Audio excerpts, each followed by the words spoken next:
오늘은 본문 말씀으로 구하라 응답하신다 라는 제목으로 하나님 말씀 전하겠습니다. 예수님께서 우리에게 가르쳐 주신 중요한 신앙의 주제, 믿음의 주제 중에 하나는 바로 기도입니다. 기도는 하나님을 만나는 통로입니다. 하나님은 여러 가지 모습으로 우리를 만나 주시지만 제가 목회를 해보고 또 신앙생활을 해보면 첫 번째, 우린 기도를 통해서, 진실된 기도를 통해서 하나님을 만나고 하나님의 감동을 받고 하나님의 음성을 들으면서 하나님과 만나게 됩니다. 그리고 기도는 우리가 하나님의 뜻을 배우는 시간입니다. 우리가 말씀을 듣더라도 잘못 말씀을 들으면 이 말씀을 나의 성공의 도구로 사용할 수 있거든요.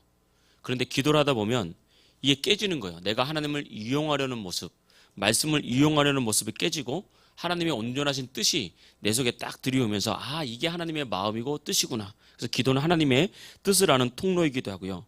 또 기도는 성령을 받는 통로이기도 합니다. 예수님께서 말씀하셨습니다. 구하는 자에게 성령을 주시지 않겠느냐. 그러니까 하나님께서는 우리에게 좋은 것을 주시되 구하는 자에게 성령을 주십니다. 그래서 우리가 기도할 때 항상 성령 충만 달라고 기도해야 됩니다. 성령의 세례를 받도록 기도해야 되고 성령 충만 받도록 기도할 때 주님께서는 반드시 성령을 주시는데 성령 받으면 나타나는 큰 두 가지가 뭐냐면 첫째는 능력이고 둘째는 기쁨입니다. 사실 기쁨이 중요한 거예요. 우리 믿는 자들 안에 기쁨이 가득해야 됩니다. 그래서 여러분 우리가 찬송할 때도 그렇고 웃으면서, 그러니까 요즘에는 이 세상에 이렇게 여러 가지 것들이 있잖아요. 예전에는 웃을 때 그러면 사진 찍을 때 뭐라 그랬죠? 김치 그랬습니다. 김치. 이게 좀 바뀌어가다가 얼마 전에 그 드라마 제목이 나지 않는데 우리 회사 이렇게 하면서 우리 회사는 명품 회사이기 때문에 웃음도 명품으로 웃어야 된다. 그래서 직원들은 뭐라고 기억했냐면 에르메스 이렇게 하더라고요. 여러분 한번 해보십시오. 시작. 에르메스 하면 끓이고 올라가 웃어진단 말이에요. 그러니까 웃음도 명품 웃음을 짓자. 여러분 교회의 중요한 표준은 기쁨이에요. 믿지 않는 사람이 교회에 왔는데 사람들이 막 우울하고 막 지쳐있고 주님 앞에서 막 눈물만 흘리고 그러면 딱 보는 순간 그게 부담이 된단 말입니다. 근데 사람들이 기쁘고 예배 때는 울 수도 있고 박수 칠 수도 있고 할 수 있겠지만 사람들이 환하고 기쁨이 있고 삶의 즐거움이 있으면 예수 믿는 사람은 뭔가 다르구나. 이게 표지가 되는데 성령 충만 받으면요. 환경은 어려워도 우리 안에 기쁨이 있습니다. 즐거움이 있어요. 뭐가 있냐? 에르메스. 이게 있다 이 말입니다. 하나님의 은혜가 저와 여러분께 넘칠 줄 믿습니다. 마지막 기도는 기도할 때 하나님께서 우리에게 응답을 주신다고 했습니다. 응답을 주시는 겁니다. 이게 참 중요한 것 같아요. 오늘은 이 관점에서 우리가 말씀을 좀 전하려고 합니다. 우리가 여러 가지 문제나 여러 가지 필요가 우리 삶에는 많거든요. 살다 보면 나의 능력과 나의 힘으로 모든 필요를 다 채울 수 있는 것이 아닙니다. 그리고 내가 열심히 살아간다고 해서 문제가 없는 인생이 되는 게 아닙니다. 항상 내게 다가오는 문제와 필요가 있을 때 주님께서는 우리에게 기도라는 무기를 주셨다고요. 기도라는 무기. 다시 말하면 기도라는 통장을 주셨다고요. 기도라는 통장에 무한적으로 뺏을 수 있는 기도 통장을 주셔서 우리가 기도하면 응답해 주시고 기도하면 문제를 해결해 주시는 그런 길을 여셨단 말입니다.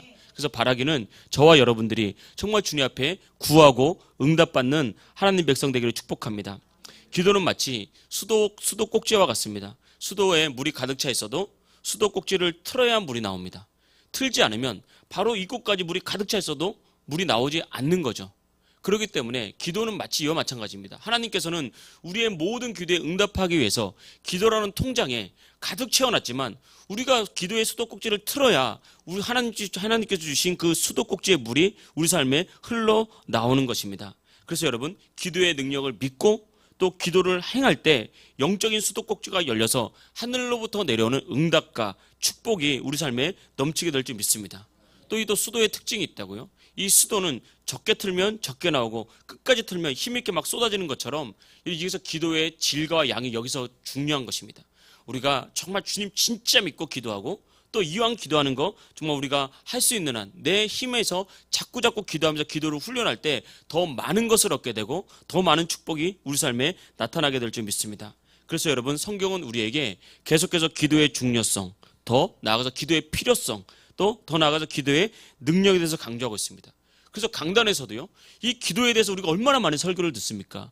강단에서 우리가 또다시 기도할 수 있도록 또 기도를 설교하고 또 기도를 설교함으로 여러분에게 영적 자극을 딱 주는 겁니다. 그래서 다시 기도해야 되겠구나. 그때 기도할 때 또 다른 응답이 우리 삶 속에 나타날 줄 믿습니다. 성경에 보니까 귀신 들린 아들을 둔 아버지가 있었습니다. 근데 그 귀신이 그 아들을 사로잡으면 불에도 들어가게 만들고 물에도 들어가게 했어요. 실제로 귀신이 강력하게 역사하면 이런 일이 있죠. 귀신이 그 사람 팍 사로잡으면요, 정말 불에도 들어가게 하고 물에도 들어가게 하는 이런 일들이 있습니다. 이게 뭐죠? 자살하게 만드는 거예요. 물에 빠져서 자살하게 만들고 불에 들어가서 자살하게 만들고. 근데 이런 우리가 눈에 보이는 물리적인 물과 불이 아니더라도요, 악한 영, 더러운 귀신이 우리 마음에 역사 딱 하면요, 우리를 자꾸 찔러요. 죄책감에 사로잡히게 하든지 아니면 낙심에 사로잡히게 하든지 내가 나를 죽이는 일에 계속해서 우리를 내떠지게 만들면서 우리를 불태워 죽이는 일이 있습니다.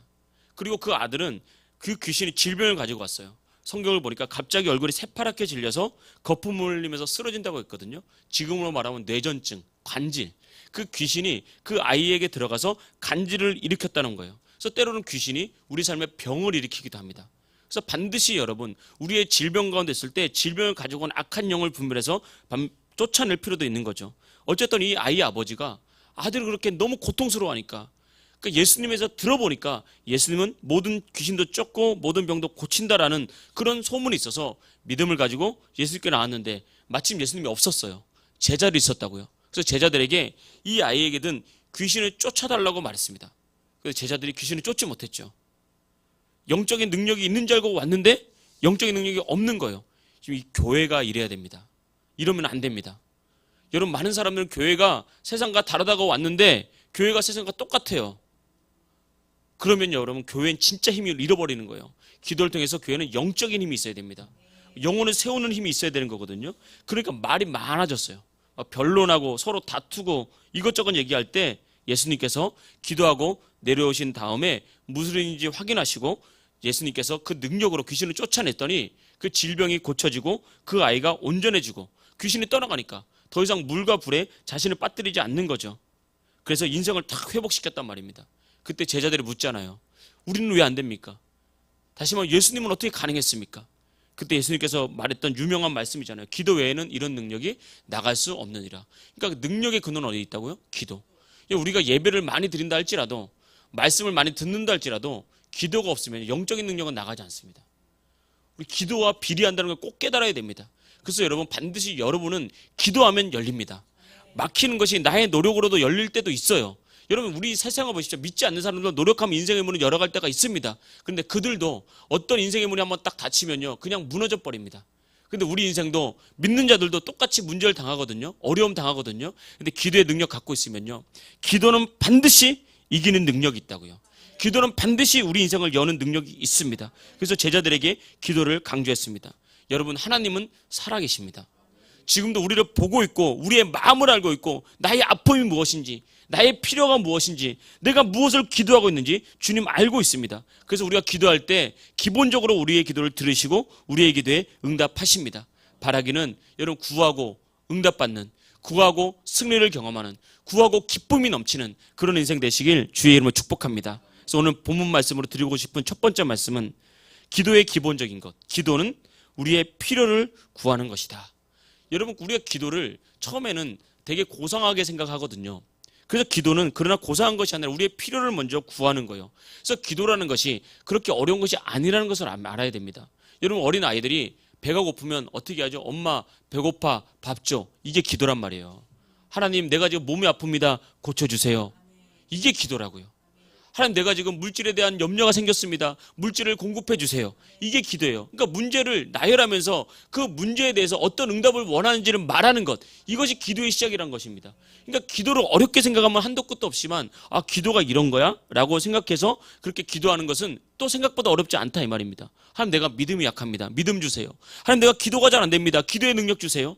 하나님, 내가 아직 성령 충만을 자꾸 잊어버립니다. 성령 충만 주세요. 이게 기도라는 거예요, 기도. 그래서 기도는 처음부터 이렇게 나가는 건데, 그래서 오늘 말씀을 근거로 기도는 우리의 문제를 구하고 우리의 필요를 구해서 문제는 해결받고 필요는 응답받는 것, 이것이 기도라는 것입니다. 그래서 오늘 성경 본문에 봐도 구하라, 찾으라, 두드리라. 누가 구합니까? 없는 자들이 구하는 거예요. 필요를 구하는 거죠. 누가 찾습니까? 없으니까 찾는 거예요. 누가 두드립니까? 닫혀 있으니까. 그러니까 기본적으로 기도는 우리의 필요를 구해서 응답받는 것, 이것이 바로 기도입니다. 그리고 단순하게 그런 기도의 결과는 무엇입니까? 기도의 결과는 구하면 받는다, 찾으면 찾아낸다, 두드리면 열린다. 예외 조항이 없잖아요. 그러니까 기도는 기도하면 응답받는 것. 이것이 바로 기도라는 거예요. 그래서 물론 우리가 기도 생활을 하다 보면 왜 응답이 오지 않을 때는 왜 응답받지 않는가? 내가 믿음이 없는가? 아니면 내가 내 욕심 때문에 기도하는가? 이런 걸 점검할 필요가 있겠지만 그러나 기본적으로 기도는 구하고 응답받는 것. 그때 하나님께서 역사하는 것. 이걸 믿고 주님께 나가는 것. 이것이 바로 기도라는 것입니다. 저는요 참 귀한 간증을 들었습니다.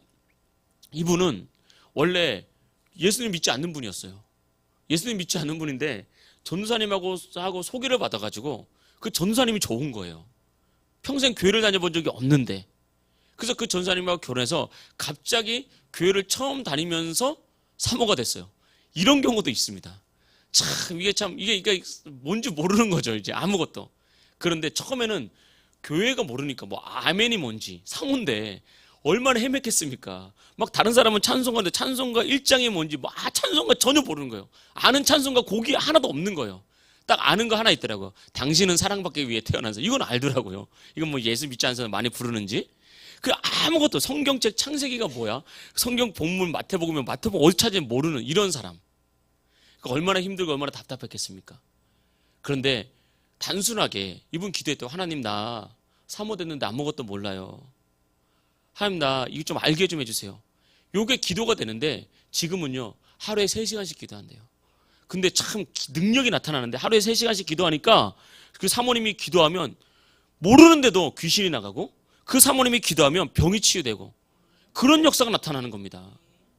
그러니까 순결하게 그냥 주님 믿고 주님께 도움을 구하니까 그리고 3시간씩 기도하니까 그런 능력이 나타나더라 이겁니다. 사모니까 우리 믿는 자들도 마찬가지입니다. 우리가 하루에 많은 일들이 있어서 그 사모님처럼 하루에 3시간씩 우리가 어떻게 기도합니까? 물론 마음 잡고 하려면 할 수 있겠지만 상황적으로 어렵다면 우리가 그래도 기도에 능력이 있구나라고 깨닫고 계속해서 믿음으로 기도하는 모습이 필요한 거죠. 성경에 보면 이런 놀라운 또 간증이 있잖아요. 유다왕 히스기야가 죽을 병에 걸렸습니다. 그래서 너 곧 죽는다라고 했을 때 히스기야가 어떻게 했습니까? 면벽기도. 세상을 보지 않고 성전에 들어가서 성전 벽을 바라보면서 기도했습니다. 오직 주님만 의지하겠다는 거죠.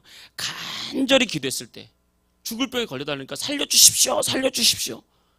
이런 기도를 할 수 있어야 되거든요. 그때 하나님께서 이 히스기야의 기도를 들었고 눈물을 딱 봤다고 말씀하시면서 히스기야의 병을 고쳐줬습니다. 그러니까 다시 말하면 히스기야는 오늘 말씀처럼 구하고 찾고 두드린 거죠. 나 병에 걸렸는데 아무도 못 고친다 그러니까 주님 고쳐주세요. 구하는 거예요. 두드리는 겁니다. 건강을 찾는 겁니다. 그랬더니 하나님께서 그의 구하는 것을 응답하셔서 질병을 고쳐주셨을 뿐만 아니라 질병을 고쳐준 뒤에 그의 생명을 15년 연장했단 말입니다. 치유를 기도했는데 건강 플러스 15년. 우리가 기도한 것보다 더해 주시는 주님. 이게 하나님의 사랑이라는 거예요. 하나님 사랑. 우리는 그렇죠. 우리가 자녀를 키울 때도 자녀가 구하는 게 있잖아요. 엄마 나 연필이 없어. 연필 한 자루가 필요해. 그러면 연필 한 자루 사주는 부모님은 잘 뭘 모르는 거죠. 그 연필을 한 두세 자루 사주지 않습니까? 하나님은 우리가 기도할 때 우리가 기도한 것보다 더 하시는 분이라서 깨달으십시오. 하나님 좋으신 분이고 우리에게 좋은 것을 주시기를 원하는 분이라는 것. 그래서 여러분 기도한 것보다 더 크게 더 많이 응답하시는 분이 하나님이라는 것을 깨닫고 언제나 어떤 필요든지 어떤 문제든지 주님께 기도해서 응답받는 하나님 백성 되기를 축복합니다. 두 번째, 우리가 기도할 때 응답받기 위해서 또 중요한 것은 염려는 주님께 맡기는 것. 이것이 기도라는 것입니다. 잠언서 17장 22절에는 이런 말씀이 있습니다. 마음의 즐거움은 양약이라도 심령의 근심은 뼈로 마르게 하느니라. 마음에 다 기쁨이 있으면요 질병이 고쳐진다는 말, 이게 진실입니다. 사람의 많은 질병은 사실은 마음으로부터 시작된 것이 정말 많습니다. 그런데 이 즐거움은 마음을 치유해서 나중에 많은 질병을 고칩니다. 그러나 심령의 근심은요 뼈를 마르게 합니다. 그래서 가만히 보십시오. 아픈 사람이 근심하는 게 아니라 잘 보면 근심하는 사람한테 질병이 오는 거예요. 삶에 문제가 있는 사람이 불안한 게 아니라 불안을 자꾸 생각하는 사람들이 삶에 불안적인 일들이 일어나는 겁니다. 항상 거꾸로 생각해야 돼요. 그래서 여러분 우리가 예수님 믿을 때 주님을 정말 만나고 성령 체험하면 주님께서 기쁨 먼저 주신단 말입니다. 기쁨을 주시는 거예요. 그래서 우리가 신앙생활을 할 때 내가 말씀을 붙잡는 것과 말씀이 나를 붙잡는 건 다릅니다. 여러분, 내가 힘들어서 어려워서 말씀 붙잡아야지라고 말씀을 고백하고 말씀을 묵상하고 말씀을 선포하고 이것도 중요하지만 내가 말씀을 붙잡는 건 진짜 믿음이 아니에요. 말씀을 묵상하면서 어느순간 내 말씀이 내 안에 확 와가지고 그 말씀이 나를 딱 사로잡을 때가 있단 말입니다. 그때 솟아나는 기쁨, 그때 솟아나는 믿음, 이게 진짜예요. 이게 역사하는 겁니다. 그래서 우리는 그런 자리에 자꾸 있어야 되는 거예요. 여러분 삶이 바쁘고 힘들고 할 일 많더라도요, 여러분 가능하다면 내가 직장생활이 아니다, 그 직장생활 아니면 내가 예배 드릴 수 있다, 와서 예배 드리십시오. 말씀을 들으십시오. 왜냐하면 믿음은 들으면서 나거든요. 그때 때가 되면 반드시 역사가 나타납니다. 지금은 아무 일이 일어나는 것 같지 않아도요, 내가 말씀을 또 듣고 예배에 나와서 같이 말씀 듣다 보면 하나님께서 어느 순간 딱 믿음을 주시면 그때부터 우리 인생이 확 열리는 것입니다. 근데 기도라는 것은 어떤 거냐? 그러나 우리의 삶에 염려가 있거든요. 그럼에도 불구하고 불안이 있거든요. 그걸 자꾸 주님께 맡기는 거죠. 베드로전서 5장 7절 이렇게 말했습니다. 너희 염려를 다 누구에게 맡기라? 주께 맡기라. 이는 그가 너희를 어떻게 돌보심이라. 주님께 맡기면 그 염려는 주님께서 만지셔서 주님께서 해결해 주신다는 거예요. 그래서 염려는 내가 갖고 있으면 질병을 일으키지만 염려를 주님께 맡기면 염려가 해결된다는 것입니다. 근데 많은 사람들이 내 힘으로 안 되는 걸 가지고 염려하며 살아가요. 저도 마찬가지입니다. 우리의 내면 깊숙이 봐야 됩니다. 저도 말씀을 전하고 말씀을 선포하고 내가 믿음 있다고 생각했지만 어느 날 기도를 하다 보면 내 속에 가장 깊은 곳에 어쩌면 내가 더 염려하고 있을지도 모르겠다. 어쩌면 내가 더 불안해하고 있을지 모르겠다. 마른 믿음을 선포해서 나는 믿는다고 생각을 했지만 어쩌면 내 내면에 가장 깊은 내면에는 더 짙은 어둠이 내게 있을지 모르겠다라는 생각이 든단 말입니다. 그때 주님께서 그걸 딱 깨달아야 우리를 고칩니다. 단순히 내가 말로 선포하고 기쁨으로 행동으로 찬송하고 막 두 손 높이 든다고 해서 염려, 불안, 근심이 사라진 게 아니에요. 우리가 더 깊이 기도하면서 정말 내 속에 나도 깨닫지 못하는 깊은 불안이나 이런 게 도사리고 있는지를 깨닫게 돼야 됩니다. 그게 깨달았고 그 위에 성령이 부어지면 정말 염려를 주님께 맡기게 되는 거죠. 오늘 성경 본문에 보니까 또 구하라, 찾으라, 두드리라 그러면서 또 베드로전서에 보니까 염려를 주님께 맡기는 것이 무엇입니까? 그건 바로 기도로 맡기는 거예요. 염려를 어떻게 맡기냐? 기도로 주님께 맡기는 겁니다. 예수님도 십자가 지기 전에 겟세마네 동산에서 마지막 기도를 했거든요. 십자가에서 못 박혀 죽어야 되잖아요. 이게 보통 일이 아니잖아요. 그냥 십자가에서 못 박혀서 죽는 게 아닙니다. 채찍질 당하면 그 예수님 맞은 채찍질은 그 고대 로마의 그 동물 뼈를 이렇게 얼기설기 이제 줄에 감은 채찍이거든요. 그래서 채찍을 딱 찌르면 그 뼈가 살에 딱 박혀서 딱 뜯어내면 살점이 뜯어지는 그런 채찍이에요. 그거 한 번만 맞아도 막 공포스럽겠죠. 그런데 그 채찍에 맞아서 온몸이 피투성이가 됐습니다. 가시관, 우리가 생각하는 요만한 가시가 아니라 막 손가락 굵기만 한 이런 긴 가시로 만든 가시관을 푹 쓰면요, 그 가시가 얼굴에 막 딱 피투성으로 찔러 들어가면서 온 얼굴이 피투성이가 되고 그런 과정이었습니다. 그런 과정에 십자가에서 양손과 양손과 발에 대모 이만한 큰 못이 박히는 그런 고통, 상상만 해도 너무너무 고통스러우니까 예수님께서 뭐라고 됐습니까? 아버지요, 할 수만 있다면 이 잔을 내게서 옮겨주옵소서. 천하의 예수님도 이거 너무 고통스러운 거 아니까 할 수만 있다면 이 잔을 내게서 옮겨주옵소서. 근데 예수님의 기도가 거기서 끝이 아니라 그러나 내 뜻대로 마옵시고 아버지의 뜻대로 행하여 주옵소서. 여기서 맡기는 의미가 정확히 나옵니다. 하나님께 맡긴다는 것은 내 뜻대로 마옵시고 아버지의 뜻대로 행하여 주십시오. 이게 맡기는 거예요. 우리는 하나님께 맡긴다고 하면 자꾸 내 뜻대로, 내가 원하는 대로, 나의 계획대로 돼야 된다고 생각을 합니다. 그 온전히 맡기는 것이 아닙니다. 온전히 맡기는 것은 예수님처럼 정말 내가 이걸 정말 원하지만 그렇게 되지 않더라도 주님의 뜻이 내 안에 이루어 주십시오. 나는 정말 물질의 복을 구하지만 하나님의 뜻이 더 먼저입니다. 나는 정말 건강을 구하지만 하나님의 뜻을 이루어 주십시오. 이것이 바로 하나님께 맡기는 거예요. 그래서 기도라는 것은 기도로 나의 욕심을 채우는 것이 아니고 나의 욕망을 채우는 것이 아니라는 거예요. 근데 많은 사람들이 이렇게 신앙생활을 하니까 시험 듭니다. 하나님을 오해하게 되는 거예요. 막 기도했는데 안 이루어지더라. 그게 아니라는 것입니다. 더 깊이 한 번 더 맡긴다는 것은 내 뜻을 이루는 것이 아니라 하나님의 뜻을 이루기 위해서 온전히 주님께 맡기고 주님을 신뢰하는 것, 이것이 바로 주님께 맡기는 것입니다. 어느 날 예수님을 따르던 제자들이 근심에 사로잡힌 모습을 예수님이 봤습니다. 예수님이 가만히 보니까 제자들이 너무 근심이 많거든요. 왜냐하면 근심은 얼굴에 드러나잖아요. 그러니까 예수님이 제자들에게 니네들 무엇을 먹을까? 무엇을 마실까? 무엇을 입을까? 염려하고 있느냐? 염려하지 마라. 저 하늘의 새를 봐라. 하늘의 새가 농사 짓는 거 봤니? 저 들의 백합화를 봐라. 백합화가 엄청나게 이쁘잖아. 여기 뭐 꽃봉 얼마나 이쁩니까? 정말 인위적인 거하고 틀리잖아요. 근데 자기가 이 꽃들이 자기가 옷을 만들어서 자기가 입었냐? 아니다. 다 하나님께서 한 거다. 너희는 하나님의 자녀들인데 하나님이 먹이시고 입히시지 않겠느냐? 이렇게 말했다고요. 그러고 난 뒤에 하나님이 자, 손 내밀어. 그 위에 돈을 주면 좋은데 그 뒤에 주님 뭐라고 말씀하는지 아십니까? 너희는 먼저 그의 나라와 의를 구해. 그냥 신앙생활이나 잘해. 그냥 전도하고 복음 전하고 교회 세워. 이렇게 말했다고요. 그들의 필요를 직접 채워준 게 아니라 하나님의 뜻을 이루어지도록 말했어요. 그래서 결론이 무엇입니까? 그리하면 이 모든 것을 내게 더하시리라. 우리 하나님의 뜻이 이루어지면 나머지는 저절로 따라오는 겁니다.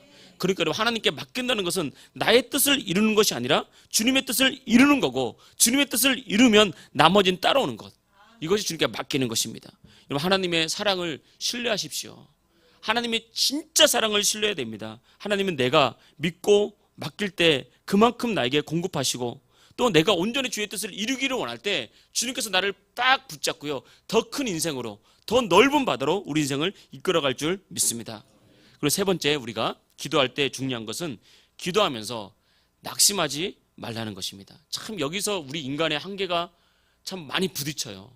기도할 때 우리 인생의 문제는 끊임이 없거든요. 우리가 죽지 않는 한 이 세상의 문제는 계속됩니다.